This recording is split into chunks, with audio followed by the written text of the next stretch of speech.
Hi, I'm Chef Gail Sokol and welcome to my kitchen. If you have one apple, you can make the world's easiest and most beautiful apple cake ever.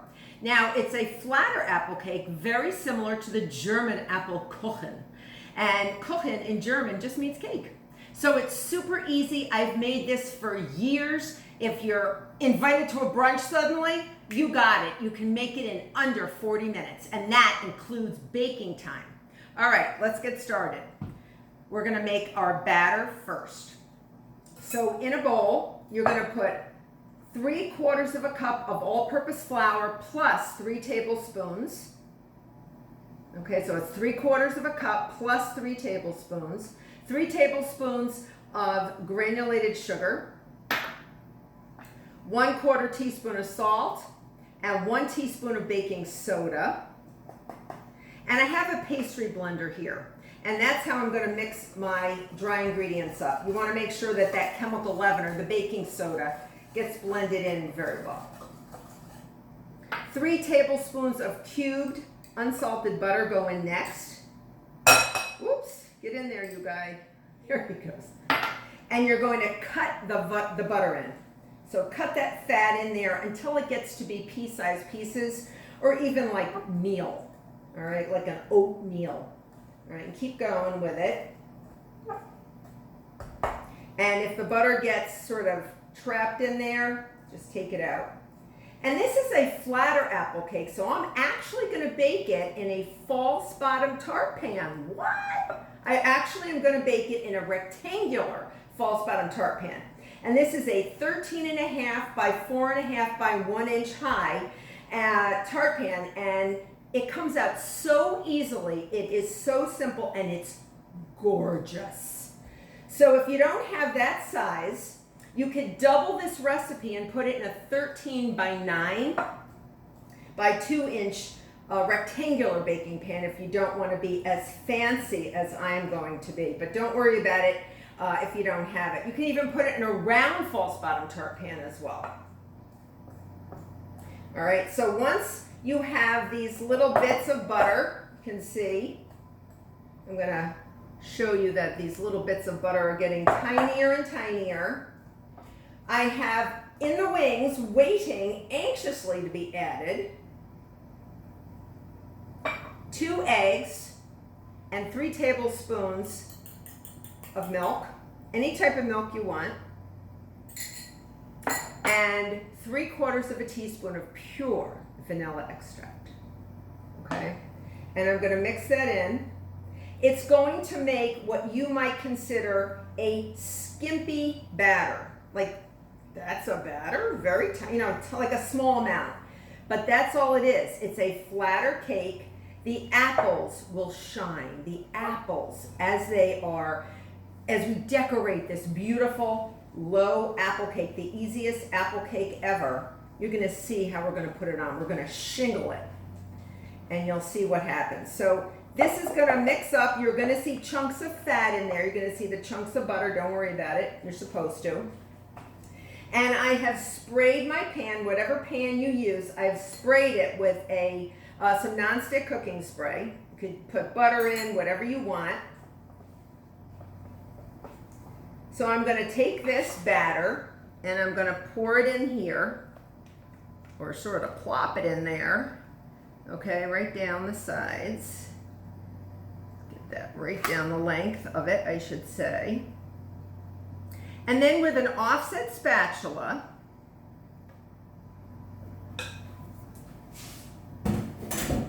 so I have my handy offset spatula, I'm just going to spread it. Just spread it. Don't worry about it.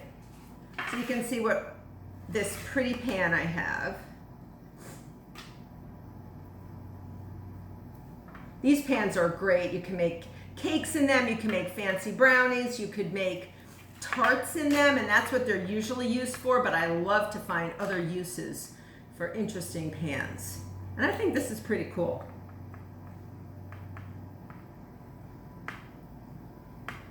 All right. And if you don't want to use an apple, if you want to use a plum or a peach, depending on the season, you could do that. You can even use rhubarb, whatever you wanted. but I love apples. All right, so now we're gonna leave that on the side. And now we're going to our apple. So 1 apple, that's all it takes. I'm not peeling it and I'm not going to core it. I'm just gonna cut it. It's been washed. I'm just gonna cut it all around the core. All right, all it takes is 1 apple, folks, and you got it.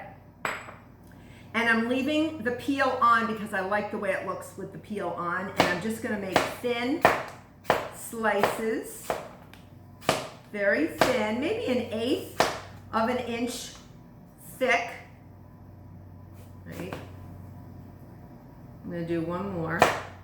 You may not use all the apple, but you'll use the majority of it.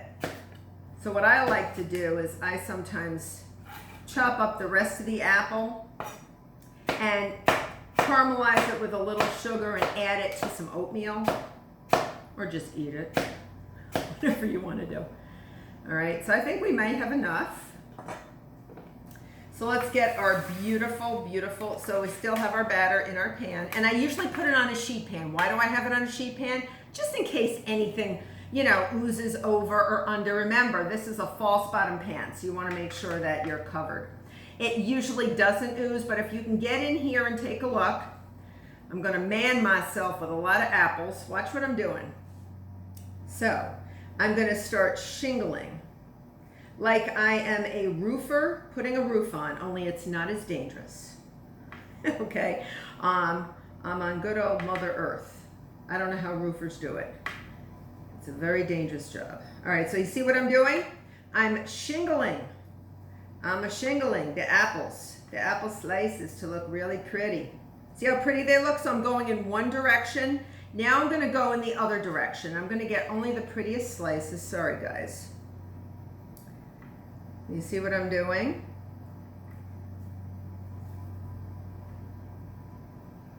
And I'm gonna do probably a row of 3 until I switch directions again. So watch what I'm gonna do. I'm gonna switch directions again. Isn't that gorgeous? I'm gonna get more apples. And I'm gonna start shingling again. Isn't that gorgeous? So pretty. I love when you do this with fruit. It just elevates it, you know what I mean? So it's not just this simple little apple cake which took almost no ingredients whatsoever, right? And now I'm gonna go this way again. Okay, so shingle it any way you want. I just did it this way, but I think it just looks really pretty. Really pretty. Why am I making that voice? I don't know. Really pretty. So I'm doing 3. All right, I'm gonna go back because I am gonna need that one.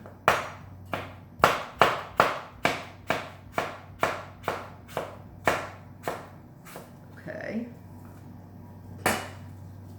All right, now I'm gonna do it again. I'm gonna shingle again this way. You should be able to do this several times, so you're gonna get a nice little pattern. It's gonna look really gorgeous. You can go diagonally if you want. You can cut your apples in different shapes if you want. I just think this is so beautiful. All right. You are so pretty. Now I'm gonna go the other way. All right. Boy, I'm gonna need all this apple. Sometimes I don't use all the apples, but this is a very puny apple, I guess. All right, now I'm gonna go this way. All right, now like I said, I usually make a row of 3 here. I like that one. Come on, over here. Okay. All right, so we are done with that. So we have a little bit of the apple left over, not too much, not too bad. Now, on top, I love to put just a little something, something, you know what I mean, that says apple, and a little sweet, but not too sweet. So I have a tablespoon of unsalted butter, and I'm just gonna glaze the pretty apples without disturbing them. Don't disturb them, because they're so pretty. And this will help caramelize the sugar a little bit that we're gonna put on. We're not gonna put on too much, but we're gonna mix about a tablespoon of granulated sugar and a little apple pie spice. You can use cinnamon, you could use ginger, you could use anything you wanted in this, anything you wanted. So I'm gonna take half a teaspoon of apple pie spice, put it into my tablespoon of sugar. I'm gonna mix it up. Mix it up. I've tried all different things. Even afterwards, after it comes out of the oven, you could actually put a little apricot preserves and brush that over the top as well. But I think this looks so pretty.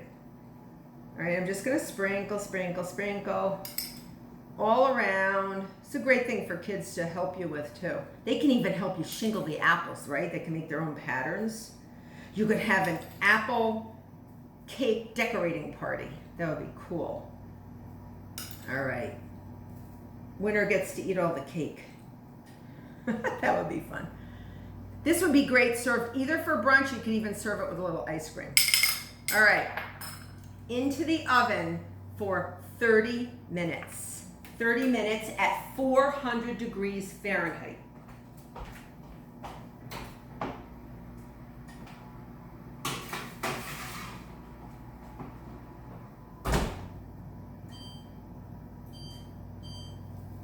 It's important to always put the timer on. I'm going to do a quick hand wash. And I can't wait to show you what it comes out to look like. It's beautiful. It's so simple. Oh, look at how gorgeous. Isn't that the most spectacular, easiest cake ever, right? I'm not exaggerating, and I do exaggerate sometimes. But this is one of the most gorgeous cakes ever, and it's so easy. And you could have this for breakfast with a cup of coffee. You could have this with some cider. You could have this anytime you want. So I hope you've enjoyed this video as much as I have in making it for you. I hope you become a subscriber. Until next time.